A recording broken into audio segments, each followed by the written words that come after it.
नमस्कार साथियों, बेस्ट ज्ञान चैनल पर मैं बीरम सिंह आप सभी का स्वागत करता हूं। रोज की तरह आज के इस वीडियो में हम देखेंगे मध्य प्रदेश और देश की अब तक की दिन भर की बड़ी खबरों का सारांश। वीडियो में दी गई जानकारी आपको उपयोगी लगे तो प्लीज़ लाइक ज़रूर कर दीजिएगा। मौसम विभाग भोपाल ने आगामी 5 दिनों के दौरान मध्य प्रदेश के कुछ जिलों में ओले के साथ बारिश की संभावना व्यक्त की है। इसके अलावा डाक विभाग में बम्पर वैकेंसी निकली है, इस पर भी सिलसिलेवार बात करेंगे। सबसे पहले मौसम का सारांश देख लेते हैं। आगामी 24 घंटे की बात करें तो 28 जनवरी की सुबह तक प्रदेश के सभी जिलों में मौसम शुष्क रहने की संभावना है, लेकिन 30 जनवरी के बाद ही मौसम में परिवर्तन देखने को मिलेगा और कई स्थानों पर बारिश की संभावना है। फिलहाल आगामी 24 घंटों की बात करें तो 28 जनवरी 2023 की सुबह तक ग्वालियर, चंबल और भोपाल संभाग के जिलों में कहीं कहीं पर मध्यम से घना कोहरा छाने की संभावना है। ये जिले हैं ग्वालियर, गुना, शिवपुरी, अशोकनगर, दतिया, भिंड, मुरैना, श्योपुर, भोपाल, रायसेन, राजगढ़, विदिशा, सीहोर। इसके अलावा सागर, दमोह, छतरपुर, टीकमगढ़, निवाड़ी, बालाघाट, जबलपुर और रीवा जिलों में भी कहीं कहीं पर मध्यम से घना कोहरा छा सकता है। छतरपुर, ग्वालियर और दतिया जिलों में कहीं कहीं पर शीतल दिन यानी कि कोल्ड डे का अलर्ट मौसम विभाग ने जारी किया है। आगामी 5 दिनों के मौसम पूर्वानुमान की बात करें तो राजगढ़ जिले में 30 जनवरी को 14 mm बारिश की संभावना है। वहीं 31 जनवरी को 2 mm बारिश राजगढ़ जिले में हो सकती है। अधिकतम तापमान रहेगा 28 जनवरी को 24 डिग्री, 29 जनवरी को 27 डिग्री, 30 जनवरी को 27 डिग्री, यानी कि अब तापमान में बढ़ोतरी देखने को मिलेगी। वहीं न्यूनतम तापमान 12.2 डिग्री सेल्सियस 28 और 29 जनवरी को रहने की संभावना है, जबकि 30 जनवरी को 11.9 डिग्री सेल्सियस तापमान रह सकता है। मौसम के सारांश की बात करें तो भारत सरकार के मौसम विज्ञान विभाग से प्राप्त जानकारी के अनुसार अधिकतम तापमान 24.7 डिग्री से 27.9 डिग्री सेल्सियस के बीच रहने तथा न्यूनतम तापमान 8.1 और 12.2 डिग्री सेल्सियस के बीच रहने की संभावना है। सुबह 7:30 बजे सापेक्ष आर्द्रता यानी कि नमी 64 से 86% और दोपहर 2:21 पर 31 से 47% तक नमी रहने की संभावना है। साथ ही हवा की औसत गति रहेगी 12.1 से 15.8 किलोमीटर प्रति घंटा। दिनांक 29 और 30 जनवरी 2023 को राजगढ़ जिले में हल्की बारिश एवं वज्रपात होने की संभावना है, तो यहाँ पर बिजली चमकने या गिरने की संभावना मौसम विभाग ने व्यक्त की है। वहीं मौसम में आए परिवर्तन के चलते फसलों पर इल्लियों का प्रकोप दिखाई देने लगा है।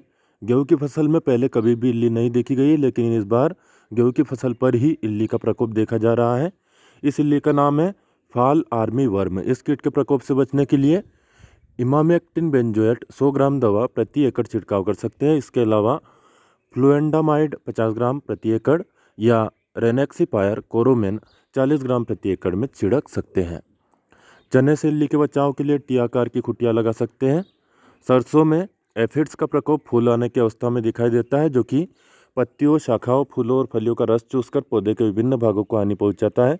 ऐसी स्थिति में नियंत्रण के लिए इमिडाक्लोप्रिड 17.8% कीटनाशक 70 ml प्रति एकड़ 150 से 200 लीटर पानी में मिला करके छिड़काव करें। लहसुन और प्याज में रस चूसक कीट का प्रकोप देखा जा रहा है।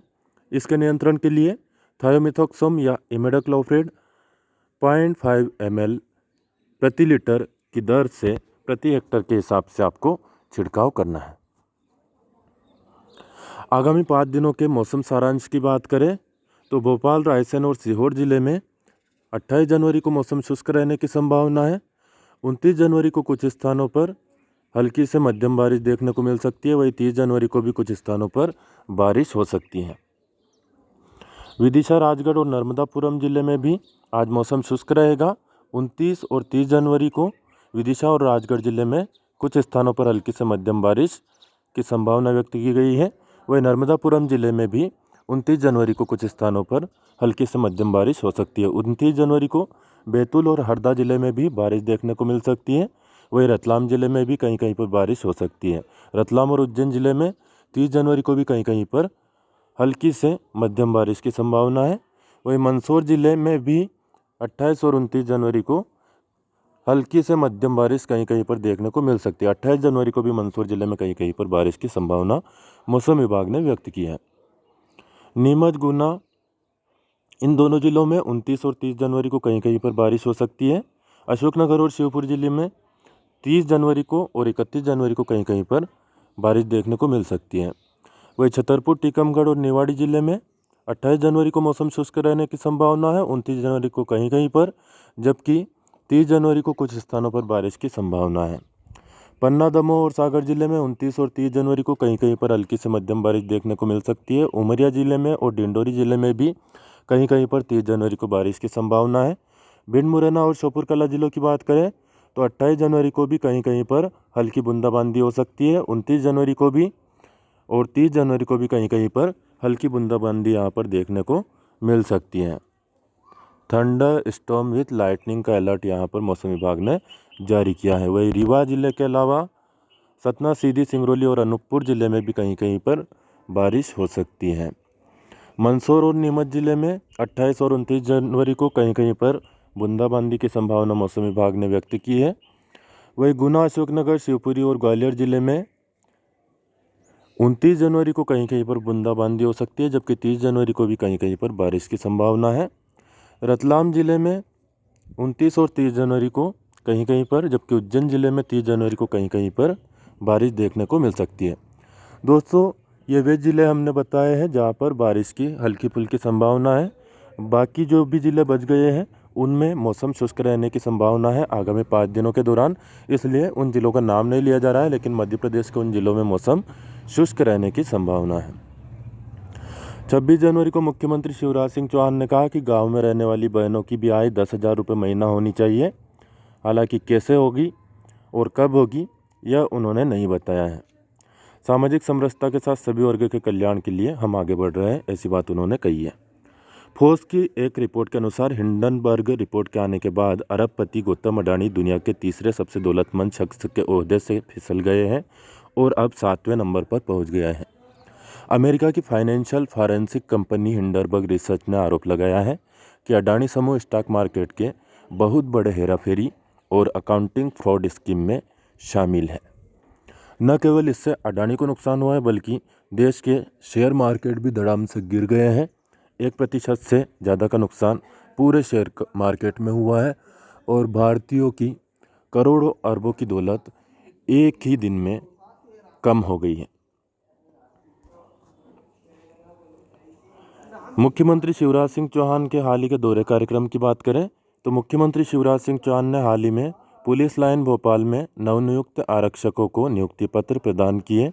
उन्होंने उनको संबोधित भी किया और प्रमाण पत्र वितरण के साथ ही उन्मुखीकरण कार्यक्रम का दीप प्रज्वलन करके शुभारंभ किया है। मुख्यमंत्री शिवराज सिंह चौहान ने नवनियुक्त आरक्षकों को नियुक्ति पाने पर बधाई दी और नियुक्ति पत्र प्रदान किए। गेहूं पंजीयन के लिए आवेदन होंगे 1 फरवरी से 25 फरवरी 2023 तक। इसके लिए आवश्यक दस्तावेज चाहिए रहेंगे आधार कार्ड, समग्र ID, ज़मीन की पट्टी, मोबाइल नंबर, B1 और बैंक पासबुक। इसके अलावा आधार कार्ड से मोबाइल लिंक होगा तो आपका काम आसानी से हो जाएगा।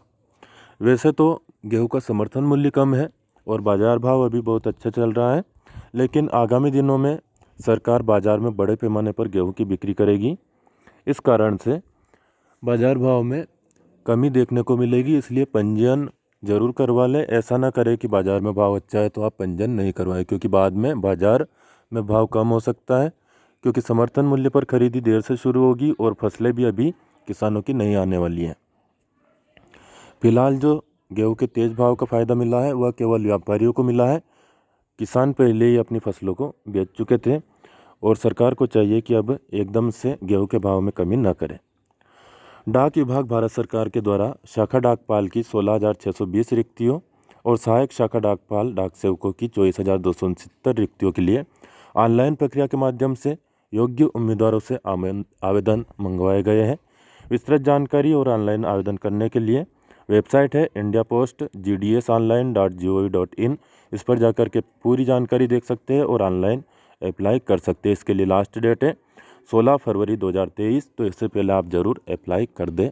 अच्छा मौका है, भारत सरकार का विभाग है और सबसे बड़ा विभाग है रेलवे के बाद में। खेल की बात करें तो रांची में खेले जा रहे T20 मैच में न्यूजीलैंड ने भारत को 21 रन से हराकर 3 मैचों की सीरीज में 1-0 से बढ़त बना ली है। न्यूजीलैंड की बात करें तो न्यूजीलैंड में 20 ओवर में 6 विकेट पर 176 रन बनाए। भारत 20 ओवरों में 9 विकेट पर केवल 155 रन ही बना सका। वही मध्य प्रदेश में खेलों की बात करें तो खेलो इंडिया यूथ गेम्स 5 30 जनवरी से 11 फरवरी 2023 तक चलेगा। आज इसका टार्च रिले होगा। पहला दल नर्मदापुरम और दूसरा दल ग्वालियर और दतिया जिले में रहेगा। इसकी थीम है हिंदुस्तान का दिल धड़का दो। एक और महत्वपूर्ण खबर है, 28 से 31 जनवरी तक बैंक बंद रहेंगे। जी हाँ दोस्तों, 2 दिन हड़ताल पर रहेंगे बैंक कर्मचारी। बैंक कर्मचारियों की 5 मांगे हैं और इन्हीं को पूरा करवाने के लिए बैंक कर्मचारी हड़ताल पर है। ऐसे में एटीएम भी खाली हो सकते हैं, इसलिए यदि बैंकों से कुछ काम हो, एटीएम से पैसा निकालना हो तो पहले से ही आप तैयार रहें, क्योंकि आपको बाद में परेशानी हो सकती है। हालांकि ऑनलाइन नेट बैंकिंग वगैरह चालू रहेगी, लेकिन जो ग्राहक एटीएम पर आश्रित हैं उनके लिए महत्वपूर्ण खबर है कि इसकी किल्लत भी देखने को मिल सकती है।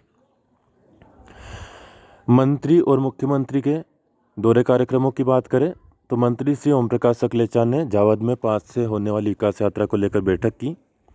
मंत्री डॉक्टर मोहन यादव ने 18 फरवरी को आयोजित होने वाले शिव ज्योति अर्पणम कार्यक्रम को लेकर बैठक की। कार्यक्रम के तहत महाशिवरात्रि पर उज्जैन में 21 लाख दिए जलाए जाएंगे। प्रदेश में आगामी 5 फरवरी से शुरू हो रही है विकास यात्रा। इसकी तैयारियों के संबंध में राज्य मंत्री श्री ब्रजेंद्र सिंह यादव ने अशोकनगर में कलेक्ट्रेट सभा कक्ष में बैठक की और जरूरी निर्देश दिए हैं। हालांकि मुख्यमंत्री शिवराज सिंह चौहान विभिन्न वर्गों को बहुत सारी सुविधाएं दे रहे हैं, कर्मचारियों को दे रहे हैं, विधायकों को दे रहे हैं, जिला पंचायत अध्यक्षों को दे रहे हैं, लेकिन किसानों को अभी भी मुख्यमंत्री किसान कल्याण योजना की राशि का ही इंतजार है। उम्मीद थी कि 26 जनवरी को मुख्यमंत्री किसानों को कुछ सौगात दे सकते हैं, लेकिन ऐसा कुछ नहीं हुआ। न उन्होंने बीमा के बारे में कोई बात की और न ही मुख्यमंत्री किसान कल्याण योजना की राशि के बारे में बात की है। हालांकि रीवा, सीधी, सतना और सिंगरौली जिलों के खाते में जरूर राशि मुख्यमंत्री ने एक कार्यक्रम में डाली है, लेकिन अन्य जिलों के किसान अभी भी इंतजार कर रहे हैं। नर्मदा जयंती के उपलक्ष्य में नर्मदापुरम में मां नर्मदा जयंती महोत्सव शुरू हुआ। यहाँ सेठानी घाट को बच्चों ने आकर्षक रंगों से सजाया। प्रधानमंत्री नरेंद्र मोदी ने परीक्षा पे चर्चा 2023 संवाद कार्यक्रम में विद्यार्थियों से चर्चा की। कार्यक्रम में राज्यपाल श्री मंगूभाई पटेल और सीएम शिवराज सिंह चौहान ने वीडियो कॉन्फ्रेंसिंग के जरिए जुड़कर सहभागिता की। परीक्षा पे चर्चा कार्यक्रम के अंतर्गत मंत्री भूपेंद्र सिंह ने खुरई में आयोजित आर्ट एंड पेंटिंग प्रतियोगिता के विजेता छात्र छात्राओं को पुरस्कृत किया और उन्हें शुभकामनाएं दी। मंत्री डॉक्टर प्रभुराम चौधरी ने सांची के ग्राम देहगांव में 7,70,000 की लागत से निर्मित किचन सेट का शुभारंभ किया। इस मौके पर भी अन्य जनप्रतिनिधि एवं अधिकारीगण मौजूद रहे। यह थी मध्य प्रदेश और देश की अब तक की दिन भर की बड़ी खबरें। वीडियो में दी गई जानकारी आपको उपयोगी लगे तो प्लीज़ लाइक जरूर कर दें। अन्य दोस्त जो भी आपसे फेसबुक, व्हाट्सएप या टेलीग्राम ग्रुप पे जरिए जुड़े हों उनको भी शेयर करें। कोई प्रश्न या सुझाव आपके हो तो कमेंट करके जरूर बताएं। फिलहाल इस वीडियो में इतना ही। धन्यवाद। जय जवान, जय किसान, जय हिंद, जय भारत।